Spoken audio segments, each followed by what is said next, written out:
शिव, गणेश और पार्वती। गणेश के जन्म की कथा।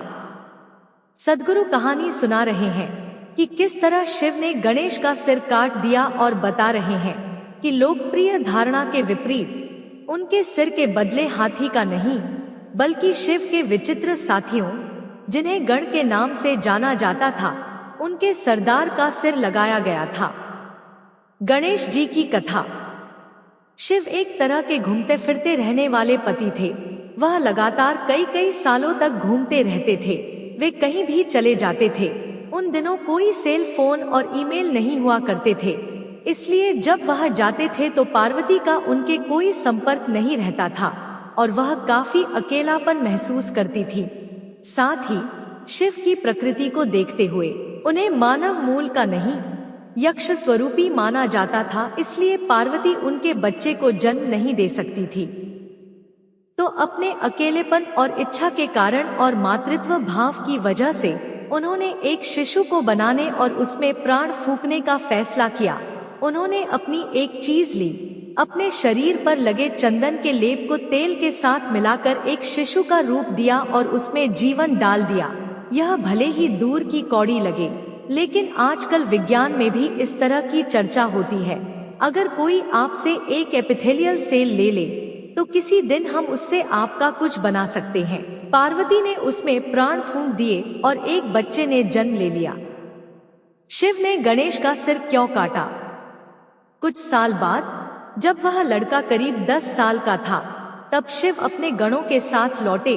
पार्वती स्नान कर रही थी और उन्होंने उस छोटे बच्चे से कहा, ध्यान रखना कि कोई इस तरफ न आने पाए। लड़के ने कभी शिव को देखा नहीं था, तो जब वह आए, लड़के ने उन्हें रोक दिया। शिव दूसरे ही मूड में थे, रुकने के लिए तैयार नहीं थे, तो उन्होंने अपनी तलवार निकाली और लड़के का सिर काट दिया। फिर पार्वती के पास आए। जब पार्वती ने उनके हाथ में खून लगी तलवार देखी तो वह समझ गई कि क्या हुआ। उन्होंने लड़के को सिर विहीन वहां पड़े देखा तो उनका गुस्सा भड़क गया। शिव ने उन्हें समझाने की कोशिश की, कोई बात नहीं, वह तुम्हारा असली पुत्र नहीं है।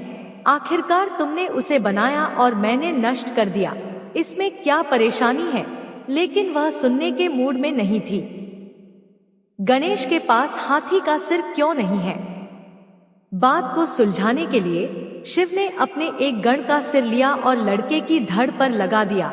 गणेश चतुर्थी वह दिन होता है जब उनके सिर को दोबारा लगाया गया था। शिव ने गणों के सरदार का सिर लेकर इस लड़के पर लगाया था, इसलिए वह बोले, अब से तुम गणपति हो, तुम गणों के सरदार हो। बाद में जाकर कैलेंडर कलाकार इस दूसरी तरह के प्राणी को नहीं समझ पाए और उन्होंने एक हाथी का चेहरा बना दिया। कथाओं में बताया जाता है कि कैसे गणों के अंगों में हड्डियां नहीं होती थी। इस संस्कृति में हड्डियों के बिना किसी अंग का अर्थ हाथी की सूंड से लगाया जाता है, इसलिए कलाकारों ने हाथी का सिर बना दिया। आपको मानसरोवर के किनारे कोई हाथी नहीं मिलेगा क्योंकि वह इलाका उनके लिए सही नहीं है। वहाँ एक हाथी के लायक हरियाली नहीं है। शिव हाथियों को काटने नहीं गए होंगे, इसलिए गणेश के कई नाम हैं, गणेश, गणपति, विनायक, लेकिन उनका नाम गजपति नहीं है। गण शिव के साथी थे।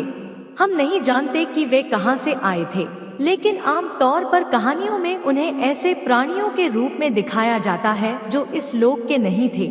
उस जीवन की बनावट इस जीवन से बहुत अलग है जिसे हम जानते हैं। आजकल आधुनिक बायोलॉजी साफ साफ कहती है कि एक कोशिका वाले जानवर से जीवन के सभी जटिल रूपों और मनुष्य की रचना हुई, लेकिन जीवन की मूलभूत प्रकृति वही है, उसमें बदलाव नहीं हुआ है। वह सिर्फ और जटिल होती जाती है। लेकिन गणों के जीवन का बनावट हमारे जैसी नहीं थी। वे धरती पर नहीं बने थे और उनके अंग बिना हड्डियों के थे। अगर आप अपने शरीर को अलग अलग तरीके से इस्तेमाल करना चाहें, अगर आप आसन करते हैं तो आप सोचते हैं कि काश आपके शरीर में हड्डियां न होती। मैंने 11 साल की उम्र से योग करना शुरू कर दिया था, इसलिए जब मैंने 25 साल की उम्र में हठयोग सिखाया तो लोगों ने मुझे देखकर कहा, अरे तुम्हारे शरीर में तो हड्डियां ही नहीं हैं, तुम हड्डी रहित हो। यह हर योगी का सपना होता है कि एक दिन उसके अंगों में हड्डियां नहीं होंगे ताकि वह जो चाहे वह आसन कर सके। गोलमटोल विद्वान। हजारों सालों से गणेश चतुर्थी मनाई जा रही है और गणपति सबसे लोकप्रिय और भारत से सबसे ज्यादा बाहर जाने वाले देवता बन गए हैं। वह बहुत लचीले हैं, वह कई रूप और मुद्राएं अपना सकते हैं, वह शिक्षा के देवता भी हैं। वह एक बड़े विद्वान थे। गणपति को हमेशा एक किताब और कलम के साथ दिखाया जाता है जो उनकी विद्वता को दर्शाता है। उनकी विद्वता और बुद्धि आम इंसानों की क्षमता से परे थी और उन्हें भोजन बहुत पसंद था। आम तौर पर अगर किसी को विद्वान दिखना है तो वह दुबला पतला होना पसंद करता है, लेकिन यह खाते पीते गोलमटोल विद्वान थे। इस दिन आम तौर पर लोग मानते हैं कि आपको बस अच्छा खाना चाहिए। लोगों ने सिर्फ उनका मोटा पेट देखा, लेकिन नए सिर में उससे बड़े दिमाग को नजरअंदाज कर दिया।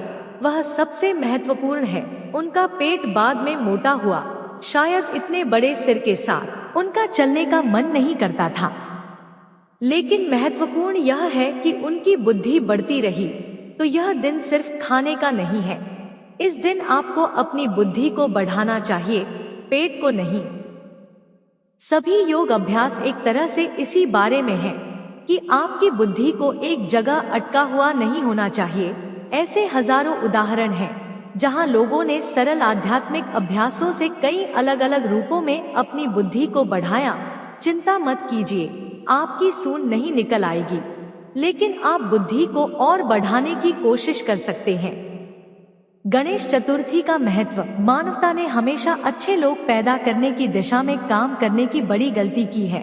हमें अच्छे लोगों की जरूरत नहीं है, हमें समझदार लोगों की जरूरत है।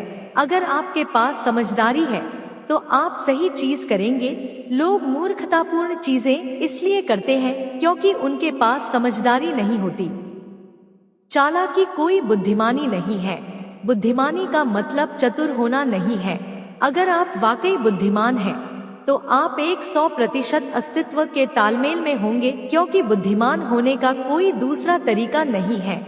बुद्धिमानी का चिन्ह यह है कि आप अपने आसपास की हर चीज के साथ पूरी तरह तालमेल में हैं।